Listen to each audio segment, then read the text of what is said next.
Welcome to our channel. If you're ready for some insightful content that will help you grow and think differently, you're in the right place. Make sure to hit that subscribe button and turn on notifications so you never miss a video. If you enjoy this one, don't forget to give it a thumbs up and stick around until the end. We've got some valuable takeaways that you won't want to miss. Let's dive in. Once upon a time, there was a woman named Sophia. Recently retired after decades of hard work, she had built a comfortable life for herself. With her retirement ahead, her thoughts turned toward her two children, particularly her son, Matteo. Sophia had accumulated a fair amount of savings and owned several properties, and as a loving mother, her instinct was to provide for her children.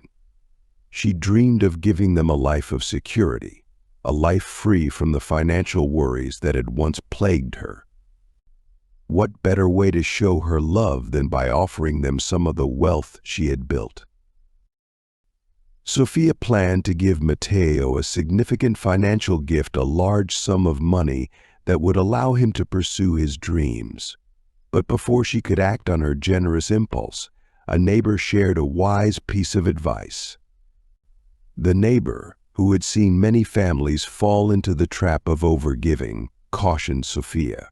She advised that sometimes too much generosity could cause more harm than good. Children, if shielded from financial challenges, may lose their drive and ability to navigate life's difficulties on their own. It was a warning Sophia had not anticipated, but the idea took root in her mind.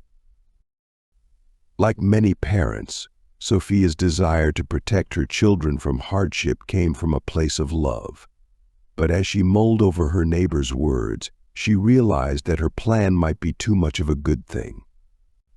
Could she be depriving Matteo of the life lessons and personal growth that come from facing challenges? Sophia knew that life's struggles had shaped her character and helped her succeed. Perhaps giving too much would rob her son of the chance to develop these same qualities. And so Sophia hesitated, torn between her instinct to give and her growing understanding of the potential harm in overgiving. Despite her neighbor's warning, Sophia's love for Matteo ultimately won out. She decided to go ahead with her plan and gave her son a substantial sum of money. Matteo, thrilled by the unexpected windfall, saw it as the perfect opportunity to make significant changes in his life. He had always dreamed of starting his own business, but financial pressures had kept him tied to a job he found uninspiring. Now, with this newfound financial freedom, Matteo quit his job and set out to pursue his entrepreneurial ambitions. At first, it seemed like Sophia's gift had been a blessing. Matteo was full of excitement and optimism. With no financial constraints holding him back, he felt empowered to chase his dreams. But as time passed, the initial enthusiasm began to fade. The money, which had seemed like a key to unlimited opportunity, became a double-edged sword. Without the structure of a regular job, Matteo found himself adrift. His once clear vision of his future began to blur, and instead of working tirelessly toward his goals, he spent more and more time enjoying the luxuries that his new financial situation afforded him. Soon, Matteo found himself slipping into a comfortable routine, one that lacked the motivation and discipline he had once possessed. He didn't have to worry about working or solving financial problems because he always had the money his mother had given him to fall back on. What began as an exciting venture into entrepreneurship had stalled, replaced by complacency. Matteo had fallen into what is known as the rich heir syndrome, a trap that many heirs of wealth face.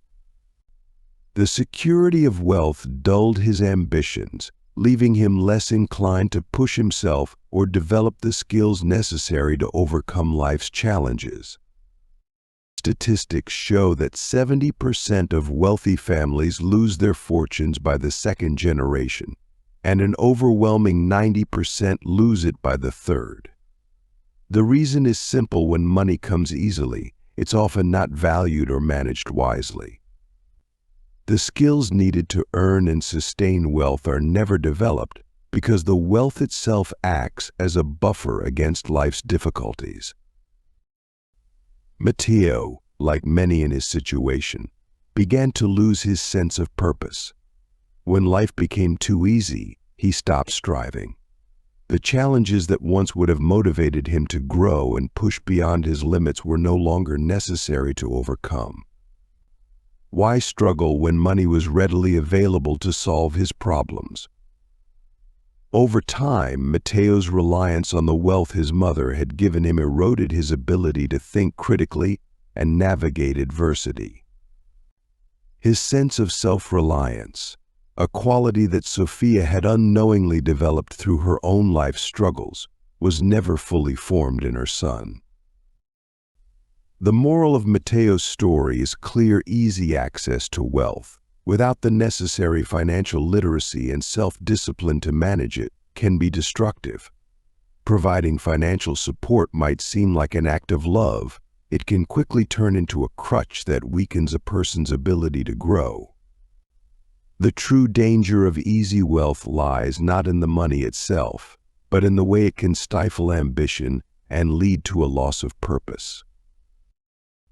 Rather than simply giving her son a large sum of money, Sophia could have taken a different approach. It is not to withhold financial support, but to pair it with education and guidance. Sophia could have worked with Matteo to teach him essential financial skills, such as investing, budgeting, and entrepreneurship. This way, rather than receiving money as a gift, Matteo would have learned how to create and manage wealth himself. One idea would have been for Sophia to invest the money alongside Matteo, encouraging him to take responsibility for growing that wealth. By participating in the process of building financial security, Matteo would have developed the knowledge and discipline needed to maintain it. This approach not only provides financial support but also fosters a sense of independence and self-reliance. It encourages the development of critical thinking, problem-solving, and entrepreneurial skills, qualities that are essential for long-term success. That true wealth is not measured in money alone, but in the skills and wisdom required to grow and sustain it. Parents who wish to provide for their children would do well to remember that money is only part of the equation. The ability to manage that money effectively is far more valuable than the money itself. In this way, financial gifts can become tools for empowerment rather than crutches that encourage dependency. While Sophia's gift to Matteo had been made with the best of intentions, it ultimately trapped him in a life of comfort that hindered his growth. The video urges parents to ask themselves a crucial question: are they giving their children a true gift, or are they creating a golden cage that will limit their development? A golden cage may be filled with luxury, but it is still a cage. When children are given too much without the corresponding responsibilities and challenges, they may become confined by the very comforts their parents sought to provide. Instead of using the gift as a stepping stone to build their own success, they may find themselves stuck, unable to grow or thrive. The true gift is not the money itself, but the tools to earn and sustain wealth. By focusing on teaching financial responsibility, encouraging personal growth, and fostering independence, parents can help their children build lives of purpose and self-reliance. Sophia's story serves as a reminder that the most valuable thing a parent can give is not material wealth, but the knowledge and skills to create a fulfilling life. Thank you for watching the video to the end. If you liked the video, put a like, subscribe to our channel, share this video on social networks, and write your opinion in the comments. It will help to promote this video in YouTube so that as many people who need it heard this information.